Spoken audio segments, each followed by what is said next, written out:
भूपेंद्र यादव हो या फिर भागीरथ चौधरी, अर्जुन राम मेघवाल हो या फिर गजेंद्र सिंह शेखावत, राजस्थान में 11 सीटें हारने के बावजूद भी राजस्थान से 4 मंत्रियों को मोदी के कैबिनेट में जगह मिलना, राज्य मंत्री की जगह पर जगह मिलना बहुत बड़ी बात है। इसके पीछे क्या रहे कारण हम आपको बताएंगे इस वीडियो में कि ये 4 मंत्री ही क्यों चुने गए, कौन सी बड़ी वजह इसके पीछे छुपी हुई है। जानने के लिए जुड़ रहेगा आखिर तक हमारे साथ। नमस्कार, मैं हूं चेतना शर्मा। आप देखना शुरू कर चुके हैं संवाद भारत का, भारत के लिए। और इस मुद्दे पर बातचीत करने के लिए मेरे साथ मौजूद हैं हमारे editor in chief Varun Bhansali ji. तो मैं आपसे जानना चाहूंगी कि राजस्थान में बीजेपी का जो प्रदर्शन रहा, उसके बावजूद भी 4 मंत्रियों का चुनाव हुआ। मोदी जी के कैबिनेट में राज्य मंत्री के तौर पर भी 2 मंत्रियों को चुना गया। तो इनके पीछे आपको कौन सी ऐसी बड़ी वजह लगी जो मुख्य कारण बनी इसका? देखिए, मेरे हिसाब से तो चुनाव केवल एक ही मंत्री का हुआ है, क्योंकि बाकी 3 तो कैरी फॉरवर्ड हुए। और आप प्रधानमंत्री मोदी जी का काम करने का स्टाइल अगर समझें तो जो इंसान उनको काम के लिए पसंद आ जाता है वो फिर उनके साथ ही बना रहता है।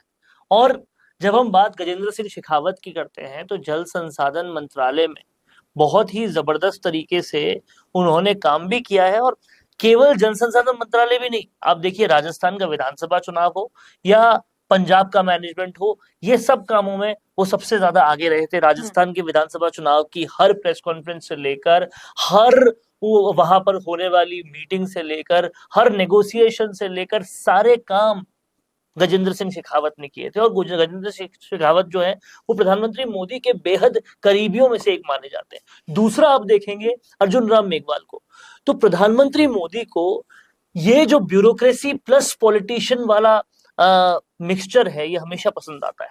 चाहे आप अश्विनी वैष्णव देख लीजिए, चाहे आप एस जयशंकर देख लीजिए, इनको ऐसे लोग बहुत पसंद आते हैं क्योंकि ये दिमाग के भी धनी होते हैं और कहीं ना कहीं डेवलपमेंट के लिए बहुत जबरदस्त काम कर सकते हैं। और जिस तरह से प्रधानमंत्री मोदी चाहते हैं कि लगातार काम करता रहे उनके साथ जो मंत्री हो, एकदम कॉर्पोरेट स्टाइल में काम हो, ये वैसे लोग हैं। तो ये 3 तो पूरी तरह से कैरी फॉरवर्ड हुए हैं। 3 में इसलिए बोल रहा हूं क्योंकि भूपेंद्र यादव भी जो है वो संगठन में बहुत पहले से बहुत जबरदस्त काम करते रहे हैं। इससे पहले भी वो बतौर राज्यसभा सदस्य मंत्री बनाए गए थे। लेकिन भागीरथ चौधरी का नाम चौंकाने वाला नाम था, इसके पीछे क्या बड़ी वजह रही? देखिए, चौंकाने वाला नहीं है। अब आप इस बात को समझिएगा कि जाटों को साधना बहुत ज्यादा जरूरी रहा बीजेपी के लिए, क्योंकि सतीश पूनिया के जाने के बाद कोई भी ऐसा बड़ा जाट लीडर सिग्निफिकेंटली ना तो संगठन में है और ना सरकार में है।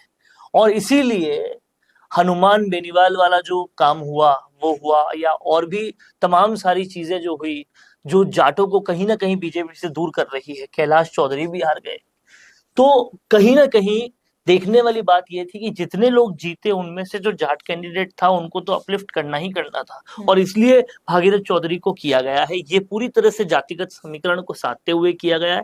बाकी भूपेंद्र यादव, गजेंद्र सिंह शेखावत और अर्जुन राम मेघवाल, ये तीनों ही प्रधानमंत्री मोदी के वो नगीनों में से हैं जिनको वो कभी छोड़ ही नहीं सकते। और आप देखिए गजेंद्र सिंह शेखावत भी लगातार कंटिन्यू कर रहे हैं जी। वो इसीलिए कर रहे हैं क्योंकि एक प्रेजेंटेशन, एक कहानी बहुत प्रचलित है सियासत में कि गजेंद्र सिंह शेखावत एक प्रेजेंटेशन देने गए थे प्रधानमंत्री मोदी को। वो प्रेजेंटेशन बहुत अलग थी।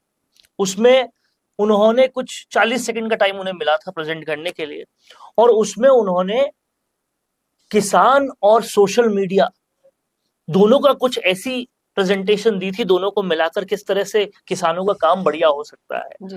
वो प्रधानमंत्री मोदी को इतना पसंद आई कि 40 सेकंड का जो टाइम दिया गया था वो 5-6 मिनट से भी ज्यादा का टाइम उनको मिल गया। और उसके बाद से गजेंद्र सिंह शेखावत और प्रधानमंत्री मोदी का जुड़ाव हुआ और वो निरंतर चलता रहा। और देखिए अब उन्होंने क्या डिलीवर किया है। अशोक गहलोत जिस सीट से आते हैं उस सीट से उनके बेटे को हराया है जी। और इस तरीके से हराया कि आज दिन तक वो उठ नहीं पाए। पहले तो खुद जोधपुर से हराया, और दूसरा इस बार मारवाड़ अंचल में आने वाले ही जालोर से हराया। तो इस तरीके से गजेंद्र सिंह शेखावत का अपना जो इलेक्शन मैनेजमेंट है वो भी बहुत जबरदस्त है, अपना संगठन में जो मैनेजमेंट है वो भी बहुत जबरदस्त है, और काम भी वो बहुत जबरदस्त कर रहे हैं। और साथ ही साथ वो प्रधानमंत्री मोदी के जो काम करने की स्टाइल है उसको मैच करते हैं। जी। तो इसीलिए ये 4 लोगों को चुना गया।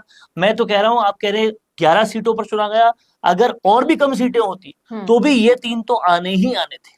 लेकिन जिस तरीके से सोशल मीडिया से लेकर आम गलियारा तक ये भी चर्चा चल रही है कि गजेंद्र सिंह शेखावत को पेट्रोलियम मंत्रालय मिल सकता है, उससे कई लोगों को दिक्कत हो सकती है, तो वो कौन सी ऐसी दिक्कतें हैं जिनकी ये चर्चाएं चल रही हैं? देखिए, दिक्कतों का कभी भी प्रधानमंत्री मोदी ने फिक्र तो की ही नहीं। अगर करते तो सबसे ज्यादा गजेंद्र सिंह शेखावत को दिक्कत तो, या गजेंद्र सिंह शेखावत से दिक्कत तो वसुंधरा राजे को थी। अब वसुंधरा राजे को क्या दिक्कत हो रही है, क्या दिक्कत नहीं हो रही, इसका कोई वो छोड़ा ही नहीं प्रधानमंत्री मोदी ने। इस तरीके से वसुंधरा राजे को आउट कर चुके हैं ऑलरेडी। इसीलिए जितनी भी दिक्कत हो, जो भी दिक्कत हो, जो फैसला ले लिया गया है वो ले लिया गया है।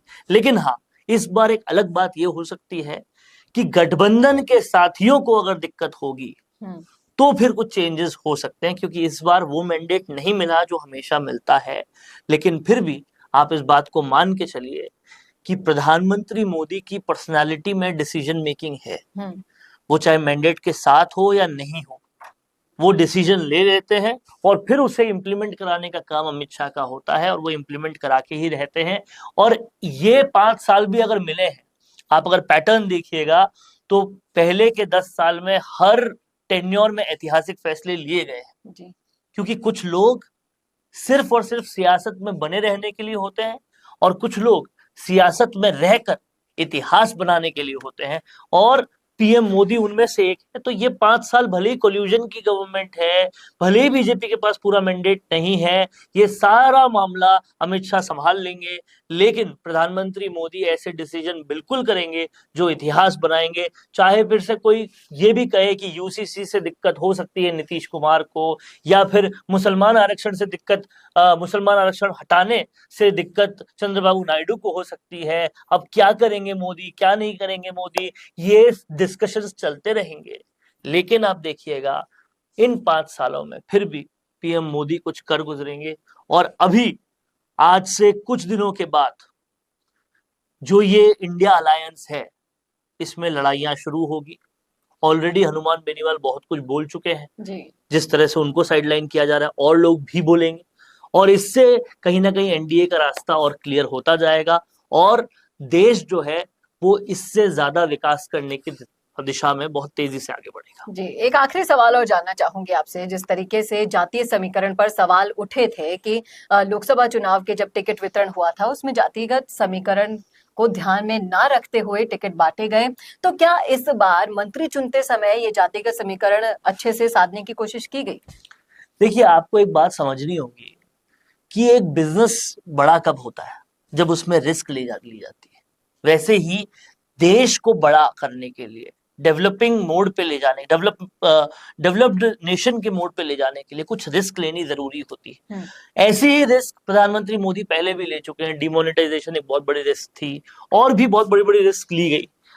एक कार्यकर्ता को एकदम से सीएम बनाना भी एक रिस्क थी। वो रिस्क आप देखिए मध्य प्रदेश में कारगर साबित हुई, राजस्थान में अब सवाल उठ रहे हैं क्योंकि थोड़ा बहुत सीटें हार चुके हैं। लेकिन ये रिस्क लेना जो है प्रधानमंत्री मोदी की फितरत में है, और वही एक रिस्क ये लिया गया कि कैसे जातिगत समीकरण से परे होकर भी टिकट बांटे जाए। लेकिन हाँ, कहीं पर उसमें फेलियर नजर आया है तो उसका कोर्स करेक्शन किया जाएगा। बीजेपी वो पार्टी है जो एक इलेक्शन का काम खत्म होते ही दूसरे इलेक्शन की तैयारी शुरू कर देती है, तो उनकी स्ट्रैटेजीज पहले से बहुत सेट होती है, पहले से बनी हुई होती है, प्लान ए प्लान बी भी रेडी होता है।